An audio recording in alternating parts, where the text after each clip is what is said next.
మహత్వమైన దేవునికి స్తుతి మహిమ ఘనత ప్రభావం ఆయనకే ఆరోపిస్తున్నాను. టీవీ వీక్షిస్తున్న ప్రతి వారికి కూడా నజరేయుడైన యేసయ్య అతి పరిశుద్ధ నామం పేరట శుభాలు తెలియపరుస్తున్నాను. ఈ యొక్క ప్రోగ్రామ్ని స్పాన్సర్ చేసినటువంటి వారు టాండన్ గారు, అదేవిధంగా మేరీ గ్రేస్ గారు, వారి కుటుంబము. ప్రతి నెల కూడా వారు ఈ యొక్క ప్రోగ్రామ్ని స్పాన్సర్ చేస్తున్నందుకు దేవుడు తన మెండైన దీవెనలతోటి ఆ కుటుంబాన్ని దీవించి, వారి కుమారుని కూడా దీవించి, దేవుని యొక్క పరిచర్యలు వారు మెండుగా ముందుకు సాగి దేవుని నుంచి వచ్చే ప్రతి ఆశీర్వాదాన్ని వారు స్వతంత్రించుకోవడానికి దేవుడు తన కృపతోటి దీవించి ఆశీర్వదించునుగాక. ఆత్మీయంగా బిడ్డల్ని బలపరిచి ఆకాశవాక్యలు విప్పి పడజాల దీవెనలతో ఆ కుటుంబాన్ని దేవుడు దీవించునుగాక. ఆమెన్. సామెతలు 19వ అధ్యాయము 17వ వచనం చూసినట్లయితే, బీదలను కనికరించువాడు యెహోవాకు అప్పిచ్చువాడు, వాని ఉపకారమునకు ఆయన ప్రత్యుపకారము చేయను. బీదలను కనికరించటం వల్ల మనకు కలిగే మేలులేంటి అనేది చూస్తే, బీదలు సామెతలు 22వ అధ్యాయం 9వ వచనంలో చూస్తే ఏ దీవెన పొందుకుంటామో అనేది చూస్తే, దయాదృష్టి కలవాడు తన ఆహారములో కొంత దరిద్రునికిచ్చును, అటివాడు దీవెన నందును. కాబట్టి బీదలు అనేటువంటి వారిని ఎప్పుడైతే మనము కనికరిస్తామో, ఎప్పుడైతే వారిని ఆదరిస్తామో, ఎప్పుడైతే వారి కష్టంలో, వారి వేదనలో, వారి దుఃఖములో వారి మీద జాలితోటి కటాక్షించి వారి ఎడల మనం కనికరం చూపిస్తామో, అదేవిధంగా ఆహారము ఎవరైతే దరిద్రునికి తన ఆహారంలో కొంత ఇస్తారో అలాంటి వారు దేవుని నుండి వచ్చేటువంటి దీవెనలు పొందుకుంటారని వాక్యం తెలియపరుస్తుంది. అంతేకాకుండా సామెతలో 28వ అధ్యాయం 27వ వచనాలు చూస్తే లేమి అనేది ఉండదు అని కూడా ఇక్కడ చెప్పబడుతుంది. బీదలకు ఇచ్చువానికి లేమి కలగదు. కాబట్టి మనం ఎప్పుడు కూడా ఆర్థిక సమస్యలు, ఆర్థికంగా మరి బలహీనలు మావమో, లేమి అనేది మనకి రాదు అనేది వాక్యం చెప్తుంది. కాబట్టి ఈ బీదలను చూసి ఎవరైతే కళ్ళు మూసుకుంటారో వారికి బహుశాపము కలుగుతుంది. మనం చూస్తూనే ఉంటాం చాలాసార్లు. మనము ఇంట్లో నుండి బయటికి వెళ్ళేటప్పుడు కానీ, దేవాలయాల దగ్గర కానీ, లేకుంటే మనం వెళ్ళేట షాపింగ్ల దగ్గర కానీ, కారు నడుపుతున్నప్పుడు ఆ సిగ్నల్స్ దగ్గర కానీ అనేక మంది బీదలు వచ్చి చేయి చాపుతారు. వారికి కావలసిన ఆహారం కొరకు కానివ్వండి, వారి నిత్యావసర వస్తువుల కొరకు ఆ బీదలు చేయి చాపినప్పుడు చాలామంది బీదలుగా ఉన్న అటువంటి వారు, కాలినడకన వెళ్ళేటువంటి వారు, మరి అలాంటి వాళ్ళే వారికి సహాయం చేస్తారు. కానీ కారుల్లో వెళ్ళేటువంటి వారు అతి తక్కువ మంది వారికి చెయ్యి చాచి ఇవ్వడం అనేది చూస్తూనే ఉన్నాము. ఎందుకంటే బీదలను కనికరించేవారు, దేవునికి అప్పిచ్చేవారు ఈ లోకంలో ఎవరైనా దేవునికి అప్పివ్వగలరండి? బీదలను ఎవరైతే కనికరిస్తారో వారు మాత్రమే దేవునికి అప్పివ్వగలరని ఇక్కడ వాక్యము సెలవిస్తున్నది. కాబట్టి బీదల ఎడల మనము ఎన్ని గొప్ప ప్రణాళికలు మనము కలిగి అంటే దేవుడు మనకి చెప్పిన విధంగా బీదల ఎడల దేవుడు కూడా గొప్ప ప్రణాళిక కలిగి ఉన్నాడు. ఎందుకు బీదలను పెట్టాడు అని అంటే, వారి ఎడల మనం కనికరం చూపించాలి. దేవుని యొక్క గుణలక్షణమైనటువంటి కనికరము మనం కూడా కలిగి ఉండాలని బీదలను పుట్టించిన వాడని నేనే అంటున్నాడు దేవుడు ఇక్కడ వాక్యము ద్వారా. ద్వితీయోపదేశకాండము 15వ అధ్యాయం 9వ వచనంలో చూస్తే, బీదల ఎడల కనికరం చూపకపోతే అది నీకు పాపమగుతుంది అని. బీదలైనటువంటి వాడు నీ సహోదరుని ఎడల కటాక్షము చూపక వానికేమీ ఇయ్యకపోయిన పక్షమందు వాడొకవేళ నిన్ను గూర్చి యెహోవాకు మొరపెడితే అది నీకు పాపమగును. కాబట్టి ఎవరైనా మన సహోదరులు కానీ, మన సహోదరులే కానీ, మన కుటుంబ సభ్యులు కానీ, బంధువులు కానీ, వారెవరైనా బీద స్థితిలో ఉన్నప్పుడు నీవు ఉన్నతమైన స్థితిలో ఉండి వారికి నువ్వు సహాయం చేయలేకపోయినప్పుడు వారేం చేస్తారంటే దేవుని సన్నిధిలో మొరపెడతారంట, ప్రార్థిస్తారు. ప్రార్థించినప్పుడు వారి మొర దేవుడు ఆలకిస్తాడు. కాబట్టి అది నీకేమవుతుంది? పాపం అవుతుంది. చాలామంది మనం చూస్తున్నాము, అన్నదమ్ములు, అక్క చెల్లెళ్ళు వారు కష్టాల్లో, వేదల్లో ఉన్నప్పుడు వారికి సహాయం చేసి వారు మంచి ఉన్నతమైన స్థితిలోకి వెళ్తారు. మరి తల్లిదండ్రులు లేనటువంటి వారికి మరి అదేవిధంగా ఎంతోమంది సహాయం చేసేటువంటి వారు మనం చూస్తున్నాం. తల్లిదండ్రులు లేరు కదా వీరని, మరి అలాంటి సహాయం చేసినప్పుడు ఆ సహాయం పొందుకున్నటువంటి వారు ఆ మేలులు మర్చిపోతారు. కానీ సహాయం చేసినప్పుడు కొంతకాలానికి వీరు ఒకవేళ అలాంటి పరిస్థితుల్లోకి బీద స్థితిలోకి వచ్చినప్పుడు వారిని కనికరించరు. ఎందుకంటే వీరిని ఉన్నతమైన స్థితికి వీరు వెళ్ళిపోయారు కాబట్టి వారి స్థితి మర్చిపోయి వారికి సహాయం చేసినటువంటి వారి వైపు కన్నులెత్తి కూడా చూడరు. అప్పుడు వారు మొరపెట్టినప్పుడు ప్రార్థన చేసినప్పుడు అది నీకేమవుతుందంట, పాపం అవుతుందని చెప్తుంది వాక్యము. కాబట్టి నువ్వు సహాయం చేయాలి.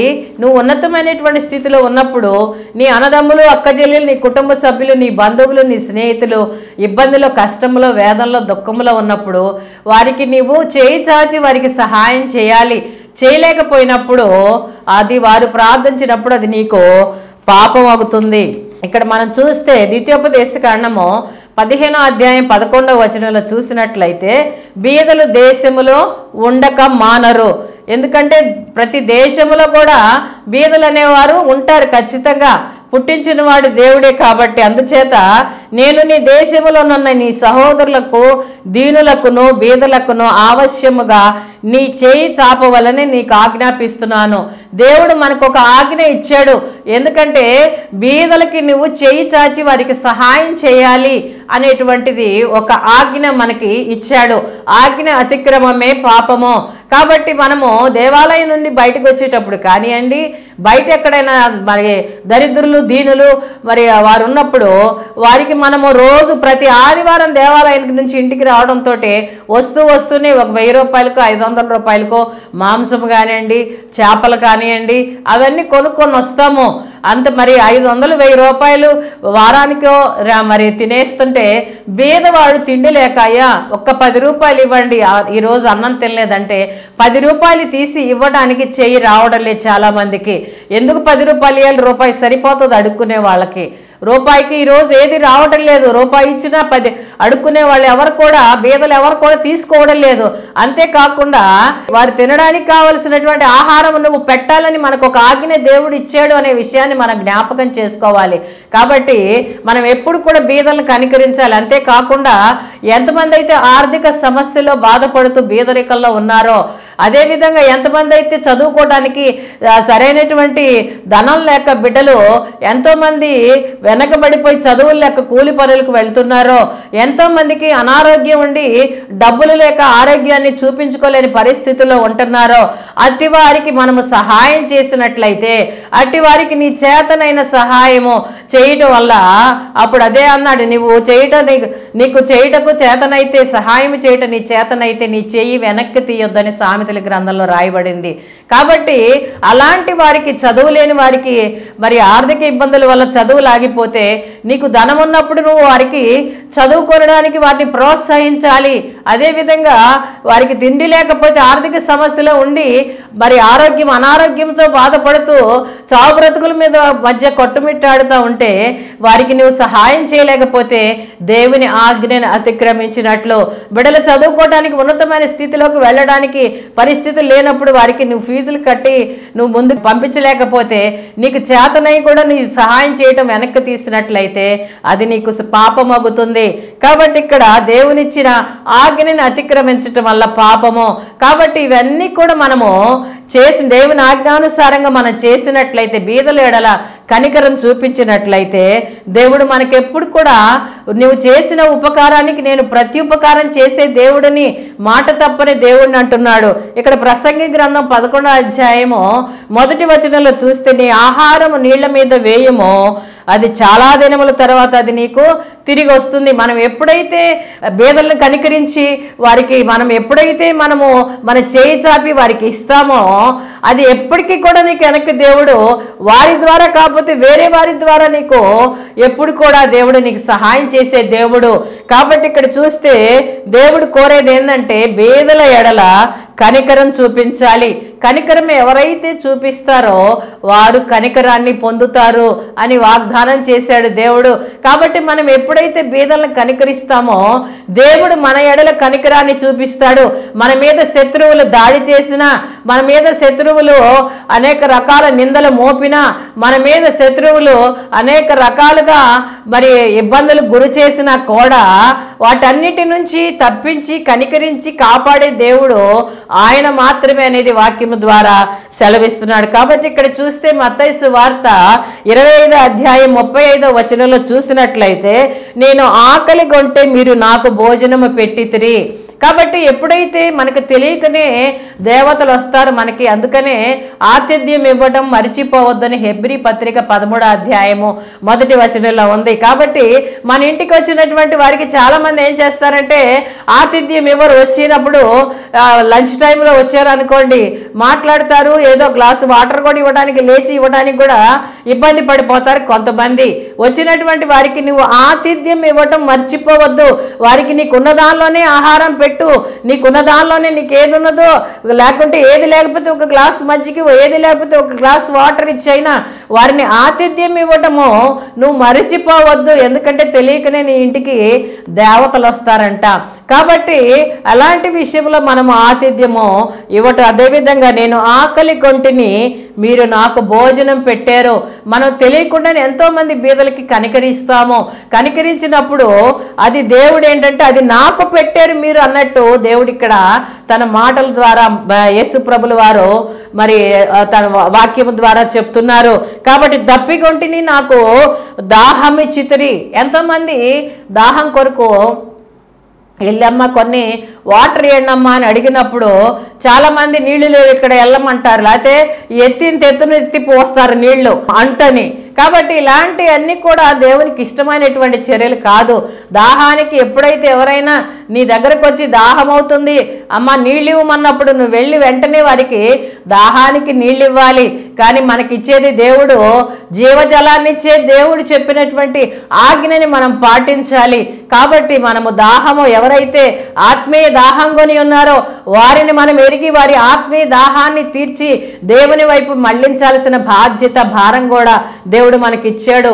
ఎంతోమంది మరి దేవుని ఎరగక అదేవిధంగా ఎన్నో కష్టాల్లో వేదల్లో దుఃఖములో ఉన్నప్పుడు వారు ఎంతో మరి దాహం కొని ఉంటారు దేవుని కొరకు. అలాంటి వారికి దేవుని వాక్యము ద్వారా దాహాన్ని తీర్చాల్సినటువంటి వారమై ఉన్నాము. అంతేకాకుండా పరదేశినై ఉంటే నన్ను చేర్చుకున్నాను. కాబట్టి నేను ఎప్పుడైతే పరదేశిగా ఉన్నానో, నేను తెలియని ప్రదేశాల్లో నేను ఎప్పుడైతే వెళ్ళి ఉన్నానో అక్కడికి వెళ్ళి ఉన్నప్పుడు మీరు నన్ను చేర్చుకొని ఉన్నారు. చాలామంది సేవకుల్ని చేర్చుకొని వారికి ఆతిథ్యం ఇస్తూ ఉంటారు. అది చాలా మంచి ఆశీర్వాదకరమైనటువంటి విషయము. ఎప్పుడైతే నువ్వు సేవకుల్ని చేర్చుకొని ఆతిథ్యం ఇస్తావో వారి చేసేటువంటి ప్రతి ప్రార్థన కూడా నీ కుటుంబానికి ఆశీర్వాదకరంగా ఉంటుంది. అదేవిధంగా నేను పరదేశినై ఉంటే నన్ను చేర్చుకుంటేవి. చాలామంది స్థలం అమ్మ మరి ఈ రాత్రికి మేము ఇక్కడ పడుకోవాలనుకుంటే ఈ కాలంలో మనం ఎవరిని నమ్మటానికి కూడా వీలు లేదు. ఎందుకంటే దొంగలు వస్తున్నారు, ఎవరు వస్తున్నారో తెలియదు. పూర్వకాలంలో ఏం చేసేవారంటే మన పెద్దవారు మరి ఊరిలో కాలినడకను వెళ్ళి అలసిపోయి వారు ఏదో అరుగుల మీద పండుకున్నప్పుడు వారికి కావలసినటువంటి వసతులను దుప్పట్లు దిండులు కానీ వాటర్ కానీ అవన్నీ ఇచ్చి పెద్దవాళ్ళు సత్కారం చేసేవాళ్ళు, వారికి ఆదరించేటువంటి వారు. కాబట్టి అలాంటి ఆదరణ ఈ కాలంలో లేదు. ఎందుకంటే మనం ఎవరిని కూడా నమ్మటానికి వీలు లేకుండా అయిపోయింది. కాబట్టి ఎవరైతే దేవుని సేవకులు కానీ ఎవరైతే బీదవారు కానీ ఒకవేళ వారికి వస్త్రాలు లేకుండా వారికి ఎక్కడ కూడా పడుకోవడానికి అవకాశం లేకపోతే వారిని చేర్చుకొని వారిని ఆదరించినట్లయితే అది దేవుని ఆజ్ఞని మనము పాటించిన వారం అవుతాము. దిగంబరినై ఇంటివి నాకు బట్టలు చితివి. మన చాలామంది ఏం చేస్తారంటే పాత బట్టలు అవ్వగానే వాటన్నిటిని కూడా స్టీల్ సామాన్లకు వేసుకోను, ఏయో ప్లాస్టిక్ సామాన్లకు వేసుకోను ఆ చీరలు పాత చీరలు మార్చి లేకపోతే పాత వస్త్రాలు మార్చి కొత్త వస్త్రాలు ఇస్తారు, అంటే వారికి ఇవ్వడమో చేస్తారు. కానీ దేవుడు మనకి ఎన్నో వస్త్రాలు ఇచ్చినప్పుడు నీకు వాడుకొని అయిపోయినవి నువ్వు బీదలకు ఇస్తే నువ్వు ఆశీర్వదించబడతావు. కాబట్టి మనము ఏం చేయాలి? బీదలకు ఇవ్వాలి. అంతేకాకుండా నువ్వు ఎన్నో మరి పండగలకి ఎన్నెంతో ఖరీదు పెట్టి వస్త్రాలు కొనుక్కుంటావు. బీదలకు కూడా నువ్వు కొని ఇచ్చినప్పుడు చలికాలంలో ఎంతోమంది నా దగ్గర మరి ఎంతోమంది బీదలు వస్తూ ఉంటారు. అదేవిధంగా నేను కూడా బీదలను దర్శిస్తూ ఉంటాను. అలాంటప్పుడు మరి ప్రతి క్రిస్మస్ సమయంలో చలి ఎక్కువగా ఉంటుంది కాబట్టి వారందరికీ కూడా అనేక మందికి నేను రగ్గులు ఇవ్వడం జరుగుతుంది, కొత్తవి కొని. అదేవిధంగా స్త్రీలకి ఎంతోమందికి బీదవారికి చీరలు కొని ఇవ్వడం జరుగుతుంది. ఆ విధంగా మనం చేయడం వల్ల మనం 10,000 20,000 పెట్టి ఒక చీర కొనుక్కునే బదులు తక్కువలు ఏదైనా చీరే కాబట్టి తీసుకొని బీదలకు కూడా మనం ఇచ్చినప్పుడు దేవుడు అదే అంటున్నాడు, దిగంబరవై ఇంటివి నాకు బట్టలు ఇచ్చితివి అని అంటున్నాడు. రోగివై ఇంటివి నన్ను చూడవచ్చితివి. రోగిగా ఉన్నప్పుడు ఎవరైతే రోగంతో, బాధతోటి, వేదనతోటి, దుఃఖంతో ఉంటారో వారి దగ్గరికి వెళ్ళి ప్రార్థన చేయాల్సిన భారం మన మీద ఉన్నది. ఆ రోగిని దర్శించి వారిని ఆదరించి వారితో మాట్లాడి నీ రోగం ఏదైనప్పటికీ కూడా తగ్గించగలిగిన శక్తిమంతుడైన దేవుడు ఆయన మనకు తోడుగా ఉన్నాడని 2 మంచి మాటలు చెప్పినప్పుడు ఎలాంటి రోగం నుంచి అయినా మనల్ని బయటికి తీసుకురాగలిగిన శక్తి కలిగిన దేవుడు ఆయనకి సన్నిధిలో మనము మొరపెట్టాలి. అందుకని ఇక్కడ నువ్వు రోగివై ఉంటే నన్ను చూడవచ్చితివి, చెరసాలలో ఉంటే నా యొద్దకు వచ్చావు. చెరసాలలో అంటే అపవాది బంధకాల్లో బంధించబడినటువంటి నన్ను, ఆ పాపము కోపములో మరి ఈడ్చబడినటువంటి నన్ను దర్శించి నీవు మరి పైకి లేవనెత్తేవు అని. చెరసాలలో ఉంటే ఎవరైతే చెరసాలలో ఉంటారో అట్టి వారిని పాపకోపంలో నుంచి బయటికి లేవనెత్తడం అనేది మనకి దేవుడిచ్చినటువంటి ఒక ఆజ్ఞ. కాబట్టి దేవుడు ఎప్పుడైనా కూడా యేసుప్రభుల వారు ఆయన చెప్పే ప్రతి ఒక్క మాటలో కూడా ఎంతో విలువైనటువంటి మాటలు, అవెంతో మనకి ఆశీర్వాదకరమైనటువంటి మాటలు. కాబట్టి ఇక్కడ మనం చూస్తే మనం జ్ఞాపకం చేసుకోవాలి, మన పాప దోషములను పరిహరించడానికి ప్రభువారు చెరసాలలో వేయబడి దూషించబడ్డారు కదా. కాబట్టి మన జీవితాలను మార్చుకోవాల్సిన అవసరం ఎంతైనా ఉన్నది. మారు మనసు రక్షణ పొందుకోవాలి. అందుకని ఎప్పుడు ఇచ్చాను ప్రభువా, నేనెప్పుడు ఇవన్నీ చేశాను నీకు అని అడుగుతున్నప్పుడు మిక్కిలి అల్పులైనటువంటి ఈయన సహోదరులో ఒకరికి మీరు చేసితిరి కాబట్టి నాకు చేశారని నిశ్చయముగా మీతో చెప్పుచున్నాను.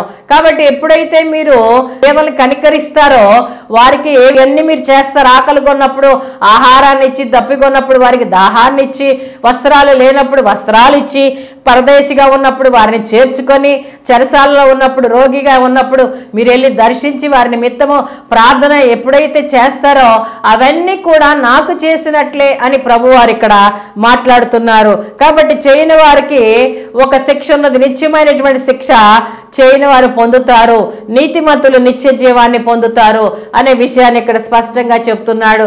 కాబట్టి వెదజల్లి దరిద్రులకు ఇచ్చుట వల్ల అతని నీతి నిరంతరము నిలుచును. చాలా మంది ఏం చేస్తారంటే డబ్బులు మూటలు కట్టుకుని ₹1 కూడా బయటకు తీలేరు, డబ్బులు లెక్కేసుకుంటూ కూర్చుంటారు. పిసినారితనము.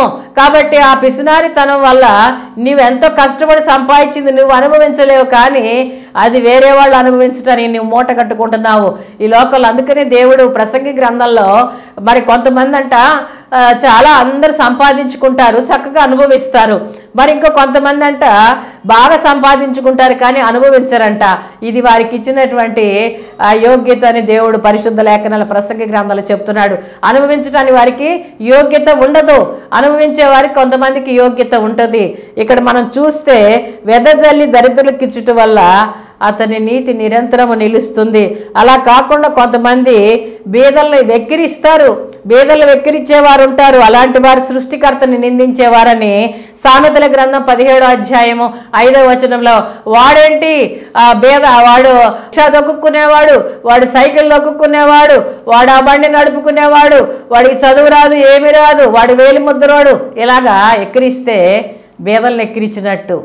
వాడికి తినడానికే తిండి లేదు కానీ వాడికి ఏంటి ఇంత అని. అంటే ఎప్పటికీ బీదవాడుగానే ఉండాలని కొంతమంది పెత్తందారులు వారు బీదవారుగానే ఉండాలనుకుంటారు కొంతమందిని. కానీ దేవుడు బీదల్ని ఆశీర్వదించి ఉన్నతమైన స్థితికి తీసుకురాగలిగిన శక్తిమంతుడైన దేవుణ్ణి ఆశ్రయించినప్పుడు ఖచ్చితంగా కూడా దేవుడు అంతకంతకు ఆశీర్వదిస్తాడు. దేవుణ్ణి ఆశీర్వదించాలి. ఇక్కడ మనం చూస్తే బీదల్ని ఎవరైతే ఎక్కిరిస్తారో, కనికరించకుండా వారిని ఎక్కిరించేవారు ఏమవుతారు ఇక్కడ చూడండి. అలాంటి వారు సృష్టికర్తని నిందించువారు. ఎవరైతే బీదలు కనికరిస్తారో వారు యెహోవాకి అప్పిచ్చువారు. కాబట్టి బీదలను ఎప్పుడు కూడా మనము హేళన చేయకూడదు, వెక్కిరించకూడదు. అది దేవునిని వెక్కిరించి అయినట్టు అవుతుంది. కాబట్టి దేవుణ్ణి మనము వెక్కిరించగలిగినటువంటి స్థితిలో ఉన్నామా? దేవుడు ఒక్క నిమిషంలో రోజే నిన్ను నేను పిలుస్తున్నాను అని దేవుడు ఒక మాట అన్నాడు అనుకోండి, ఈ భూమిని విడిచిపెట్టి వెళ్ళవలసినటువంటి వారమే. కాబట్టి నీటి బుడగ వంటి జీవితానికే ఇంత అదిరిపాటు అనేది మనిషికి ఉండకూడదు. బేదలనేది అందరూ కూడా దేవుడు పుట్టించినటువంటి వారే. బేదలను కనికరించాలి, బేదల ఎడల ప్రేమ చూపించాలి, వారిని ఆదుకోవాలి. వారి ఎడల ప్రేమ కలిగి ఉన్నప్పుడు, ఎప్పుడైతే ప్రేమ కలిగి ఉంటావో అప్పుడు దేవుడు నీ ఎడల కనికరాన్ని చూపించి నీ ఎడల ఉన్నతమైన స్థితిని దేవుడు నీకు అనుగ్రహిస్తాడు. ఇక్కడ మనం చూస్తే సొలొమోను మహారాజు ఆయన చనిపోయిన తర్వాత ఆయన కుమారుడు రెహబాము అనేటువంటి అతను ఏంటంటే రాజుగా పట్టాభిషేకం చేయబోయేటప్పుడు యెరోబాము అనేటువంటి సొలొమోను దగ్గర పనిచేసినటువంటి సైనికుడు ఏం చేస్తాడంటే, యెరోబాము అతని ప్రజలందరూ ఇశ్రాయేలీయులందరినీ కూడా పిలిచి ఏమని చెప్తాడంటే, మీరు వెళ్ళి మీ తండ్రి మా మీద చాలా భారం మోపాడు, ఆ భారాన్ని మీరు సులువుగా చేసినట్లయితే మేము ఖచ్చితంగా నీకు జీవితాంతం సేవకులుగా ఉంటాము, కాబట్టి ఆ విధంగా నువ్వు చేస్తావా అని రెహబాము దగ్గరికి వచ్చి అడుగుతారు. రెహబాము ఏం చేస్తాడంటే, రాజుగా పట్టాభిషేకం పొందబోయేటువంటి ఇతను మరి 3 రోజులు సమయాన్ని అడిగి తన తండ్రి దగ్గర పనిచేసినటువంటి వారి పెద్దలందరినీ పిలిచి, ఇదిగో ఈ విధంగా వారు అడిగారు, మరి నా తండ్రి కాడి మోపాడు కాబట్టి బరువులు కాడి పనుల భారం మోపాడు, మా మీద శ్రమల భారం మోపాడు, కాబట్టి ఆ భారాన్ని నువ్వు తొలగించగలవా, సులువు చేయగలవా అని అడిగారు. అని అంటే, అవును బాబు, మీరు మంచిగా మాట్లాడండి, వారితో ప్రేమగా మాట్లాడితే వారు మీకు దాసులు అవుతారు, కాబట్టి వారికి మంచిగా సమాధానం ఇచ్చి తొలగిస్తానని మీరు చెప్పమన్నప్పుడు ఆ మాట విని తన స్నేహితుల దగ్గరికి వెళ్తాడు. స్నేహితులు ఏం చెప్తాడంటే, మా తండ్రి మరి భారం మోపాడు, కానీ నేనైతే మిమ్మల్ని కొరడాలతో కొడతాను అని చెప్పు, మీకు భారం మోపుతాము, ఇంకా ఎక్కువ భారం మోపుతాము అని చెప్పు అన్నప్పుడు మరి పెద్దల మాట తీసుకోకుండా రెహబాము స్నేహితుల మాట చెప్పినప్పుడు వారేం చేస్తారంటే, ఇలాంటి వాడు నువ్వు మాకు రాజుగా ఉండటానికి వీలు లేదు, కాబట్టి మేము వెళ్ళిపోతున్నామని అందరూ కూడా వెళ్ళిపోతారు. మధ్యవర్తిని ఒక వ్యక్తిని పంపించినప్పుడు అతను కూడా చంపివేస్తారు. కాబట్టి ఇక్కడ ఏమైందంటే, అతని రాజ్యం 12 గోత్రాలకి రాజుగా ఉన్నటువంటి సొలొమోను మహారాజు ఎప్పుడైతే తన తప్పు చేశాడో ఆ తప్పుని దేవుడు హెచ్చరించినప్పుడు ఆ తప్పుని దిద్దుకోకపోవడం వల్ల కుమారుడి మీద ఆ ఎఫెక్ట్ పడింది. కుమారుడు ఏం చేశాడంటే, తండ్రిలాగా పరిపాలించకుండా తండ్రి కన్నా తగ్గించి తను సులువు చేస్తాను అనకుండా ఇంకా కొరడా మోపుతానని ఎప్పుడైతే తన కుమారుడు ఆ విధంగా మాట్లాడాడో మరి రాజ్యం అంతా కూడా చెల్లా చెదురైపోయింది. యెరోబాము వైపు 10 గోత్రాలు వారు వెళ్ళిపోయారు. అదేవిధంగా 2 గోత్రాలు మాత్రమే ఇతనికి మిగిలింది, యూదులు మాత్రమే ఇతనికి మిగిలినట్లుగా చూస్తున్నాం. అది కూడా దేవుడు దావీదుకు చేసిన వాగ్దాన ప్రకారంగా అతనికి ఉంచాడు, లేకుంటే అవిది కూడా వెళ్ళిపోయి ఉండేది. కాబట్టి నోటి మాటలు మనం ఎలాగుండాలంటే జాగ్రత్తగా మాట్లాడాలి. ఏది పడితే అది మాట్లాడటం వల్ల నీకే నష్టము, ఏది పడితే అది మాట్లాడటం వల్ల రాజ్యాన్ని పోగొట్టుకున్నాడు, ఏది పడితే అది మాట్లాడటం వల్ల రెహబాముకి ఆ రాజ్యం పోయింది. కాబట్టి కనికరం అనేది అతనిలో లేదు అనేది తెలుసుకున్నటువంటి ప్రజలు ఏమైపోయారు, రెహబాము వైపు వెళ్ళిపోయారు. ఇక్కడ చూస్తే మరి ఇతనికి మిగిలింది కొన్ని గోత్రాలే. అదేవిధంగా చూస్తే యేసుప్రభుల వారికి మరి ఆయన మీదకి దాడి చేయడానికి వచ్చినప్పుడు సైనికులు యేసుప్రభు వారిని పట్టుకోవటానికి వచ్చినప్పుడు గెత్సెమనే తోటలో అక్కడ పేతురు వెంటనే మలుకు అనే అతని చెవి నరికాడు. కానీ ప్రభువారు అంతా సైనికులు వచ్చి ఆయన్ని హింసిస్తా ఆయన మీద పడినప్పటికి కూడా ప్రభువారు ఏం చేశాడు, నీ కత్తి తీసుకొని నీ వరలో పెట్టుకో అని ఆ చెవు కింద పడినటువంటి చెవును తీసి అతికించి కనికరాన్ని చూపించాడు. ఆయన మనకి మోడలు, ఆయన మనకి మరి ఆ మార్గదర్శకుడు ఆయన. కాబట్టి కనికరం అనేది ప్రభువారి కష్టముల వేదనలో దుఃఖములో ఉండి కూడా సిలువలో ప్రాణం పెడుతూ కూడా వీరేమి చేయుచున్నారో వీరెరుగురు కనుక వీరిని క్షమించని ప్రార్థన చేసి తన కనికరాన్ని చూపించాడు. అదేవిధంగా సిలువలో ఉన్నటువంటి దొంగ ఎడల కనికరాన్ని చూపించి ఆయన్ని పరదేశంలో నీవు నాతో ఉంటావు నేడే అని చెప్పి మరి చెప్పినట్లుగా మనం చూస్తున్నాము. ఆయనలో ఉన్నటువంటి ఆయన సారూప్యంలోకి మనము అద్దపడాలంటే మనము కనికరాన్ని చూపించాలి, బేదలను కనికరించాలి.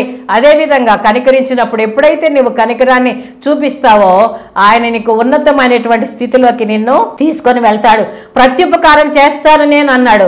అదేవిధంగా నేను జిల్లా ఆఫీసర్గా ఉన్నప్పుడు మరి నాకు ఇచ్చిన టార్గెట్ 3500 అయితే నేను అన్ని బ్యాంకుల దగ్గరికి వెళ్ళి బ్యాంకులతో మాట్లాడితే బ్యాంకులు ఏమన్నారంటే ఎస్సీస్కి మేము లోన్లు ఇవ్వము, లోన్లు తీసుకున్న వారు కొంతమంది కట్టడం లేదు కాబట్టి ఇవ్వమంటే వారితో మాట్లాడి వారిని ఒప్పించి వారి చేత కట్టిస్తానని ఒప్పించి వారికి మళ్ళీ తిరిగి లోన్లు పెట్టడం వల్ల మరి ఆ కాలంలో ఉమ్మడి రాజధాని అప్పుడు మరి 2013 సంవత్సరంలో నాకు బెస్ట్ జిల్లా ఆఫీసర్గా అవార్డు ఇచ్చాడు దేవుడిచ్చిందే ఇది నాకు. ఎందుకంటే నువ్వు పేదలను కనికరించావు. నీకు ఇచ్చిన టార్గెట్ 3,500 మంది అయితే బ్యాంకు వారితో మాట్లాడి కనికరించి 7,000 చేసావు. కాబట్టి ఎంతోమంది జిల్లా ఆఫీసర్లు 125 మంది జిల్లా ఆఫీసర్లు గుంటూరులో ఉంటే వారందరూ ఎంతో ఇన్ఫ్లుయెన్స్డ్ పర్సన్స్ అయినప్పటికీ కూడా దేవుడు తన కనికరాన్ని చూపించి నా ఎడల ఆ కలెక్టర్ గారితో మరి దేవుని ఆత్మని కలెక్టర్ గారిలో ఉంచి మరి నాకు బెస్ట్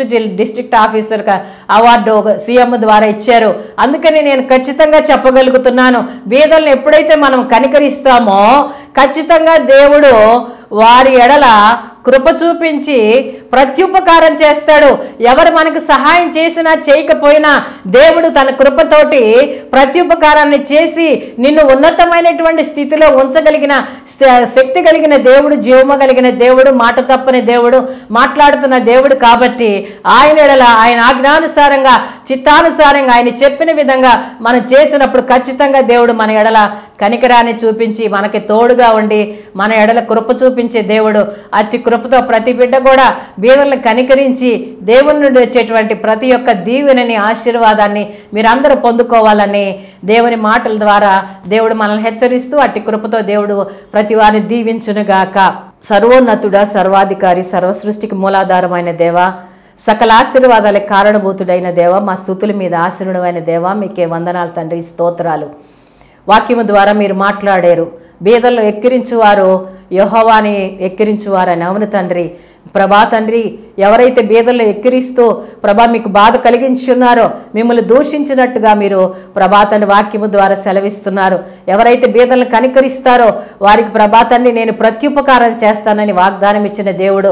ఎంతమంది బీదలను కనికరిస్తున్నారో అట్టి వారి ఎడల మీ ప్రత్యుపకారాన్ని చేయమని వేడుకుంటున్నాను తండ్రి. బిడల చుట్టూ మీ కాపుదల భద్రత ఉంచండి నాయన. పగల ఎడదెబ్బని రాత్రి వెనుదెబ్బని తగలకుండా మీరు ఎక్కల చాటున ప్రతి బిడ్డని భద్రపరచమని వేడుకుంటున్నాను తండ్రి. ఎంతమంది అయితే వేదనతో దుఃఖముతో బాధతోటి మీ సన్నిధిని ఆశ్రయించుతున్నారో యెహోవాను ఆశ్రయించు వారికి ఏ మేలు కొదవలేదన్నారు. అతి మేలులతో బిడ్డలు నింపండి. ఉద్యోగాల కొరకు ఎదురు చూస్తున్న బిడ్డలకి ఉద్యోగాలను దయచేయండి నాయన. వివాహాల కొరకు ఎదురు చూస్తున్న బిడ్డలకి వివాహ వ్యవస్థలోకి వారిని నడిపించండి. సంతానము కొరకు ఆశతో ఎదురు చూస్తున్న బిడ్డలకి గర్భఫలం అనే బహుమానాన్ని అనుగ్రహించండి. శారీరక బలహీనతలతో బాధపడుతున్నటువంటి వారికి సహాయాన్ని దయచేయండి నాయన. స్వస్థపరిచి యెహోవా నేనే అని మీరు సెలవిచ్చున్నారు. మీ గాయముల ద్వారా స్వస్థపరచమని వేడుకుంటున్నాను తండ్రి. ఆర్థిక సమస్యలతో కొట్టుమిట్టాడుతున్నటువంటి బిడ్డలకి ప్రభా మీ యందు సర్వ సంపదలు గుప్తమై ఉన్నవి దేవా.